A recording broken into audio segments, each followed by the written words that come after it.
Hello students, हमने पहली class में मैट्रिक्स के बारे में पढ़ लिया था, उसकी टाइप्स के बारे में पढ़ा था। ठीक है, अब आपकी ये सेकंड क्लास है।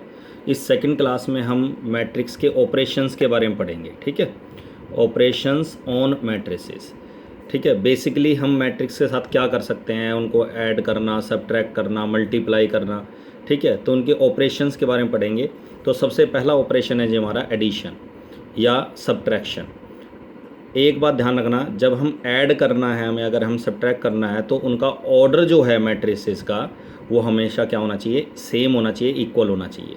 जैसे इसमें एग्जांपल में मैंने दो मैट्रिक्स को ऐड कर रहा हूँ मैं, तो इस मैट्रिक्स का ऑर्डर आपको क्लियर दिख रहा है। दो रो, इस मैट्रिक्स में दो रो हैं और तीन कॉलम हैं, और इस मैट्रिक्स में भी दो रो और तीन कॉलम हैं। तो जब हम ऐड करते हैं तो कॉरस्पॉन्डिंग एलिमेंट्स को ऐड करते हैं। कॉरस्पॉन्डिंग का मतलब है कि फर्स्ट मैट्रिक्स का फर्स्ट रो और फर्स्ट कॉलम वाला एलिमेंट सेकंड मैट्रिक्स के फर्स्ट रो और फर्स्ट कॉलम वाले मैट्रिक्स एलिमेंट में क्या होगा, ऐड होगा।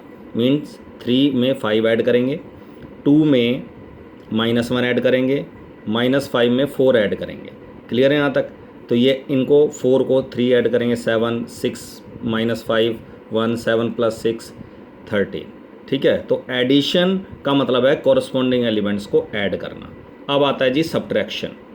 अगर हमें दो मैट्रिक्स को सब्ट्रैक्ट करना है तो उसमें भी हम कॉरस्पॉन्डिंग एलिमेंट्स को सब्ट्रैक्ट करते हैं। जैसे 4 में से 8 माइनस करा, ठीक है। 3 में से 5 को माइनस करेंगे तो माइनस माइनस प्लस 8 आ जाएगा।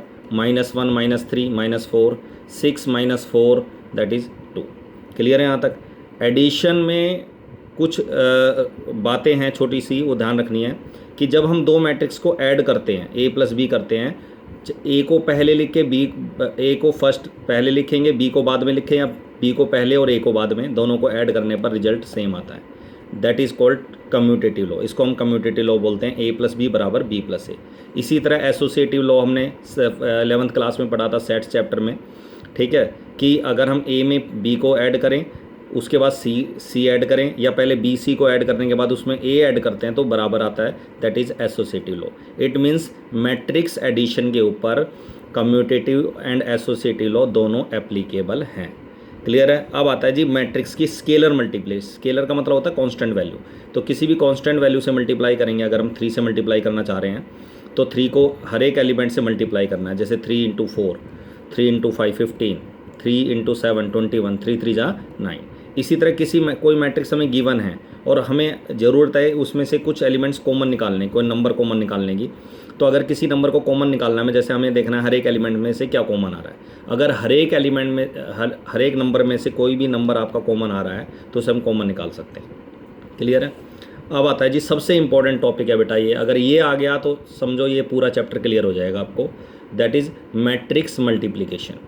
अगर मैं ए मैट्रिक्स की बी मैट्रिक्स से मल्टीप्लाई करना चाहता हूँ तो इसमें एक इम्पॉर्टेंट रूल होता है कि मल्टीप्लिकेशन एग्जिस्ट तब करेगा जब number of columns in first matrix is equal to number of, ठीक है, number of rows in second matrix. अगर ये कंडीशन सेटिस्फाई हो रही है तो हम मल्टीप्लाई कर पाएंगे, नहीं तो नहीं।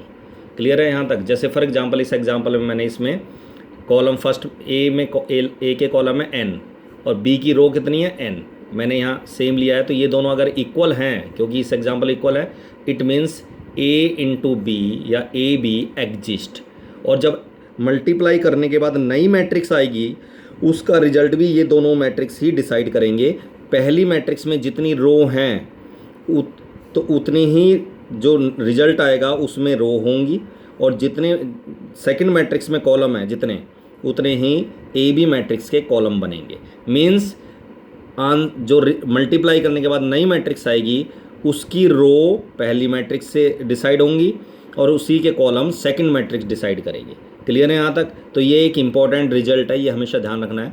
अब मल्टीप्लाई करने का तरीका क्या होता है? मल्टीप्लिकेशन करने का एक सिंपल तरीका है कि अगर हम ए की बी से मल्टीप्लाई करना चाहते हैं, जैसे अब मैंने एग्जांपल लिया है, जैसे ये फर्स्ट मैट्रिक्स है 2/2 वाली और सेकंड मैट्रिक्स है 2/3। तो मैंने देखा इसके कॉलम, फर्स्ट के कॉलम 2 हैं और सेकंड की रो 2 हैं, तो दोनों इक्वल हैं 2 2। तो इस it means A be exist, maths की लैंग्वेज में बोलते हैं ए बी एग्जिस्ट, पॉसिबल है, ठीक है, एग्जिस्ट। अगर ये एग्जिस्ट कर रहा है तो मल्टीप्लाई करेंगे कैसे? मल्टीप्लाई करने का एक सिंपल है कि पहली मैट्रिक्स की रो को सेकंड मैट्रिक्स के कॉलम से मल्टीप्लाई करना होता है। हर एक रो हर एक कॉलम से मल्टीप्लाई होगी। फर्स्ट की रो लेनी है और सेकंड के लेने हैं जी कॉलम, ठीक है। जैसे फर्स्ट की रो को मैं पहले कॉलम से मल्टीप्लाई करूँगा तो ऐसे करना है, 4 को करेंगे मल्टीप्लाई, 4 4 जा 16, 4 इंटू 4, इसको मैंने ब्रेकअप करके दिखाया हुआ है यहाँ, ठीक है। और 3 जो है, 3 को 4 से नहीं करना, 3 को नेक्स्ट से करना है, 3 2 जा 6, ठीक है। तो फर्स्ट वाले से, रो का फर्स्ट एलिमेंट कॉलम के फर्स्ट एलिमेंट से, और रो का सेकंड एलिमेंट कॉलम के सेकंड एलिमेंट से मल्टीप्लाई करना है। और यही प्रोसेस आगे भी कंटिन्यू करेंगे हम। जैसे 4 को 5 से करेंगे, 4 5 जा 20, ठीक है। उसके बाद नेक्स्ट 3 है और इसका नेक्स्ट है 6 कॉलम का, सेकंड कॉलम का, तो 3 6 जा 18 ऐड करना होता है, इनको कंबाइन करना होता है। 4 को -1 से करेंगे मल्टीप्लाई जी, -4, ठीक है, प्लस 3 को 6 से करेंगे 18, ठीक है। और इम्पॉर्टेंट बात है एक कि जब मैं पहली रो को मल्टीप्लाई करूँगा, फर्स्ट मैट्रिक्स की फर्स्ट रो को मल्टीप्लाई करूँगा, इन तीनों इसमें 3 कॉलम है तो तीनों कॉलम से मल्टीप्लाई करूँगा, तो जो सारे एलिमेंट आएंगे एक रो और एक कॉलम से एक ही एलिमेंट आएगा, वो जो आएगा वो फर्स्ट रो में लिखना है। क्लियर है यहाँ तक? इसी तरह अगर मैं इसकी सेकंड रो से मल्टीप्लाई करूँगा तो 2 4 जा 8, और -1 को 2 से करेंगे तो नेक्स्ट 1। इसी तरह सेकंड रो सेकंड कॉलम से मल्टीप्लाई होगा 10, और नेक्स्ट वाला नेक्स्ट से। क्लियर है यहाँ तक? -1 को 6 से करेंगे, दैट इज़ -6, ऐड करना होता है, -2 -6 मल्टीप्लाई करने, इन सबको ऐड करेंगे तो ये आपका रिजल्ट आ जाएगा। और आपने नोट किया कि फर्स्ट मैट्रिक्स में इसमें 2 रो थी तो इसमें रो 2 बनी, ठीक है, 2 रो बनी इसमें कॉलम 3 थे तो इसमें कॉलम 3 बने। क्लियर है यहाँ तक? तो ए को जब मल्टीप्लाई करेंगे तो रो से कॉलम की मल्टीप्लाई होती है।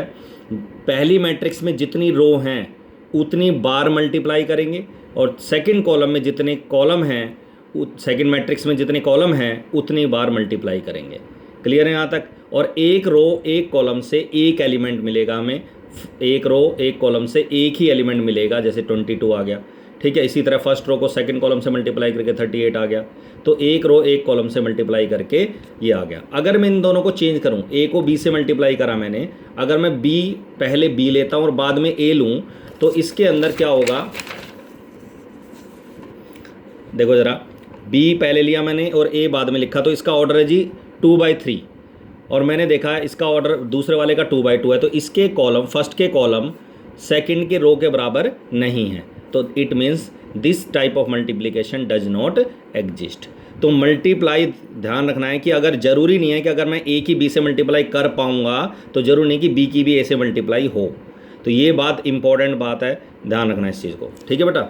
उसके बाद आता है जी सी को, अगर मैं एक और एग्जांपल लिया मैंने यहाँ, सी को डी से मल्टीप्लाई करूँ, इस मैट्रिक्स में मैंने लिया 1 रो 3 कॉलम, ठीक है। इस वाले में लिया 3 रो 1 कॉलम, तो मल्टीप्लाई अगर मैं करूँगा तो 4 को 1 से करूँगा, 3 को 2 से करूँगा, 2 को -1 से मल्टीप्लाई करके सिंगल एलिमेंट आएगा, क्योंकि इसमें एक ही रो है और एक ही कॉलम है, तो सिंगल एलिमेंट और इसका 1/1 ये डिसाइड करेगा। इसमें फर्स्ट एक ही रो है और सेकंड में एक ही कॉलम है, तो 1/1 आंसर आ जाएगा इसका ऑर्डर। इसी तरह अगर मैं डी को पहले लिखता हूँ और सी को बाद में लिखता हूँ, तो इस केस में क्योंकि कॉलम और रो बराबर है तो मल्टीप्लाई इसकी भी हो जाएगी। और मल्टीप्लाई कैसे करेंगे, वही रो से कॉलम की। अब इसमें रो में एक ही एलिमेंट है, कॉलम में भी एक ही है, तो 1 को 4 से करेंगे तो 1 4 4, 1 को 3 से करेंगे 3, 1 को 2 से करेंगे 2। इसी तरह इसको सेकंड रो को फर्स्ट कॉलम से करूँगा तो 8, 2 3 जा 6, 2 2 जा 4। इसी तरह थर्ड रो को तीनों कॉलम से मल्टीप्लाई करेंगे तो ये आ जाएगा। क्लियर है यहाँ तक? ऑर्डर हमेशा वही है, इसमें 3 रो हैं तो 3 रो बनेंगी, इसमें 3 कॉलम है सेकंड वाले में तो 3 कॉलम बनेंगे। क्लियर है यहाँ तक? सबसे इंपॉर्टेंट रिजल्ट है एक आपका इसमें मल्टीप्लिकेशन में, अगर किसी भी आइडेंटिटी मैट्रिक्स हो, किसी मैट्रिक्स से मल्टीप्लाई करते हैं, चाहे आइडेंटिटी को पहले लिखें चाहे ए मैट्रिक्स को पहले लिखें, तो आंसर रिजल्ट जो आएगा वो ए आएगा। This is called identity law, ठीक है। इसी तरह मैट्रिक्स मल्टीप्लिकेशन में कम्यूटेटिव लॉ मे और मे नॉट अप्लाई। क्लियर है यहाँ तक? अभी मैंने बता दिया ए की बी से मल्टीप्लाई पॉसिबल थी, बट बी की ए से पॉसिबल ही नहीं है। यहाँ सी की डी से मल्टीप्लाई पॉसिबल है, डी की सी की डी से करा मल्टीप्लाई, डी की सी से भी पॉसिबल है, लेकिन दोनों का still they are not equal, दोनों इक्वल नहीं है, ऑर्डर बराबर नहीं है। क्लियर है यहाँ तक? अब आ रहा है जी, इसी तरह एसोसिएटिव लॉ मैट्रिक्स मल्टीप्लिकेशन में अप्लाई होता है, और डिस्ट्रीब्यूटिव लॉ ए को बी से मल्टीप्लाई करें और ए को सी से मल्टीप्लाई करें तो ये बराबर होता है। नोट करने वाली बात है कि इसको ए बी लिखना है, बी ए नहीं लिखना। क्लियर है यहाँ तक? समझ में आ गया बेटा? अब आता है एक क्वेश्चन इसी मल्टीप्ल जो हमने अभी 4 ऑपरेशन पढ़े हैं, कौन से? एडिशन, मल्टीप्लिकेशन, सब्ट्रैक्शन और स्केलर मल्टीप्लिकेशन। इन चारों ऑपरेशन से रिलेटेड एक क्वेश्चन है ये मल्टीप्लाई का। अगर हमें सोल्व करना है इसको, जैसे ये अब इसका इस मैट्रिक्स का ऑर्डर है 1/3, इसका ऑर्डर है 3/3, तो मैंने देखा पहली फर्स्ट के कॉलम और सेकंड के रो बराबर हैं तो मल्टीप्लाई हो जाएगी। और मल्टीप्लाई जब हम करेंगे तो हम जो लिखेंगे, फर्स्ट मैट्रिक्स डिसाइड करता है कि इसमें कितनी रो आएंगी। पहली मैट्रिक्स में एक ही रो है तो इसमें एक ही रो आएगी। 1 को 1 से करना है मल्टीप्लाई, 2 को 2 से करना है और 1 को 1 से करना है। एक एलिमेंट आएगा सिंगल, इनको ऐड करना होता है। 1 इसको इससे करेंगे हम सेकंड कॉलम से, तो 1 को 2 से करा 2 आया, 1 2 जा 2, 2 को 0 से करेंगे 0 आएगा, और नेक्स्ट को नेक्स्ट से करेंगे तो 0 आएगा।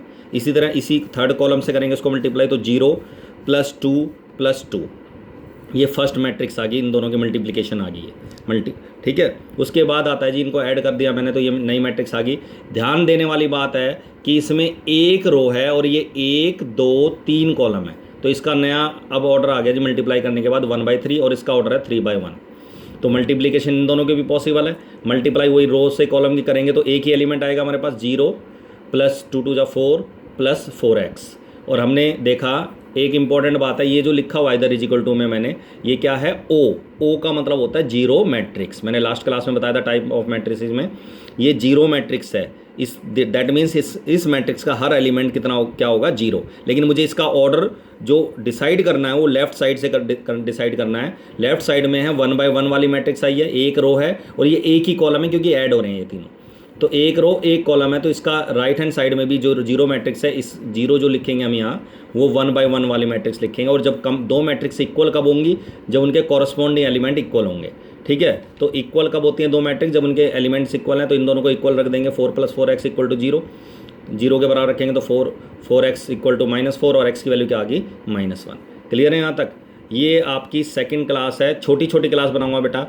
ठीक है, तो ये आपकी सेकंड क्लास है। इससे आपको मैट्रिक्स को ऐड करना, सब्ट्रैक्ट करना, ठीक है, मल्टीप्लाई करना आ जाएगा। ठीक है, डिवीज़न नहीं होता है, दैट्स ऑल। ये आपकी सेकंड क्लास है। थर्ड क्लास आपकी मैं बता दूंगा कब मैं डालूंगा। क्लियर है यहाँ तक?